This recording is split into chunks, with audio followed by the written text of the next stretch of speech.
ഒന്ന് പ്രഖ്യാപിച്ചു നോക്കട്ടെ, വേണുഗോപാലാണ് മുഖ്യമന്ത്രി സ്ഥാനാർത്ഥി എന്ന്. കേരളത്തിലെ ജനങ്ങളിറങ്ങി എങ്ങനെയാണ് പ്രതികരിക്കണേന്ന് നോക്കിക്കോളൂ. ആ പ്രതികരണത്തിന്റെ മുന്നിൽ വേണുഗോപാലിന് ഇവിടെ ലാൻഡ് ചെയ്യാൻ പറ്റൂല. അതായിരിക്കും സംഭവിക്കാൻ പോകുന്നത്. ഒരു ചർച്ചയില് ഒരു പ്രമുഖനായ വ്യക്തി പറഞ്ഞായിരുന്നു, ജനം ഇളകാൻ പോകുമ്പോ ഇവർക്ക് ആർക്കും അത് കണ്ടു നിൽക്കാൻ പറ്റുന്ന ശക്തി ഉണ്ടാവില്ലെന്ന്. അതേപോലെ വരും. അത് മാത്രമല്ല, നമുക്കറിയാം ആലപ്പുഴ പാർലമെന്റ് സീറ്റിൽ ഒരു ഉപതെരഞ്ഞെടുപ്പ് വരും. വീണ്ടും അത് BJPക്ക് ഒരു വഴിയൊരുക്കുന്ന ഒരു നിലപാട് കൂടി ആയിരിക്കും അല്ലെ, KC മുഖ്യമന്ത്രി ആയിട്ടുണ്ടെന്നുണ്ടെങ്കിൽ. ഉറപ്പായിട്ടും. അതുകൊണ്ട് ഇതൊക്കെ ഒരു തരത്തിൽ പറയുകയാണെങ്കിൽ മുഖ്യമന്ത്രി ആയത് കിട്ടിയില്ലെങ്കിൽ മന്ത്രിമാരിൽ താൻ പറയണ കുറെ ആൾക്കാരെ പിടിച്ച് നല്ല വകുപ്പുകളൊക്കെ കൊടുക്കാനുള്ള ചില ചിന്തകളായിരിക്കും. ഇതൊന്നും നടക്കാൻ പോണില്ല. VD സതീശനാണ് മുഖ്യമന്ത്രിയെങ്കിൽ അദ്ദേഹത്തിന് AICCയുടെ പെർമിഷനോടുകൂടി അദ്ദേഹം ഒരു ടീമിനെ ഉണ്ടാക്കും. ആ ടീം നന്നായി ഭരിക്കും, മാതൃകാ ഭരണം നടത്തും.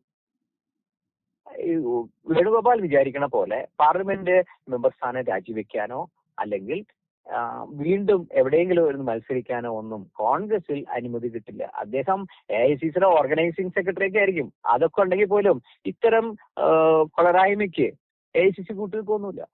അപ്പോ രമേശ് ചെന്നിത്തലയ്ക്കും ഒരു മോഹമുള്ളതല്ലേ, മുഖ്യമന്ത്രി കസേരയിലേക്ക് രമേശ് ചെന്നിത്തലയ്ക്കും ഒരു മോഹമുള്ളതല്ലേ? മോഹമുണ്ടെന്ന് പറഞ്ഞ് ഈ തവണത്തെ 2026 നിയമസഭാ ഇലക്ഷന് വാട്ട് ഈസ് ഹിസ് കോൺട്രിബ്യൂഷൻ, രമേശിന്റെ കോൺട്രിബ്യൂഷൻ എന്താ, അത് തന്നെ പഠിച്ചാൽ മതി.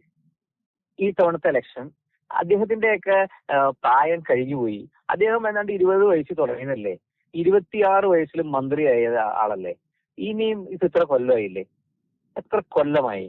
അദ്ദേഹമൊക്കെ ഒരു നമ്മുടെ തൃപ്പൂണിത്തുറയിലത്തെ MLA ആയിരുന്ന ശ്രീ K. ബാബു ചെയ്ത പോലെ റിട്ടയർമെന്റ് എടുക്കേണ്ട സമയമാണ്, അല്ലെങ്കിൽ സീനിയർ ആയിട്ട് ഇരിക്കേണ്ട സമയമാണ്. കേരളത്തെ നയിക്കാനൊന്നും അദ്ദേഹത്തിന്റെ ആരോഗ്യവും അദ്ദേഹത്തിന്റെ വീക്ഷണമൊന്നും പോരാ.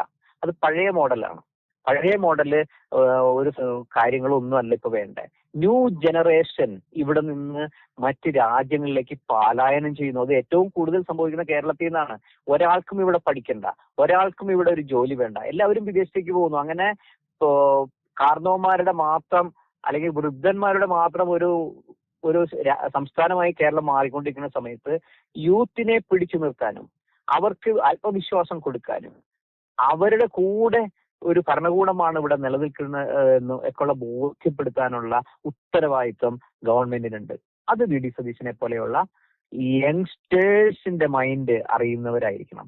അതാണ് എനിക്ക് ഈ കാര്യത്തിൽ പറയാനുള്ളത്.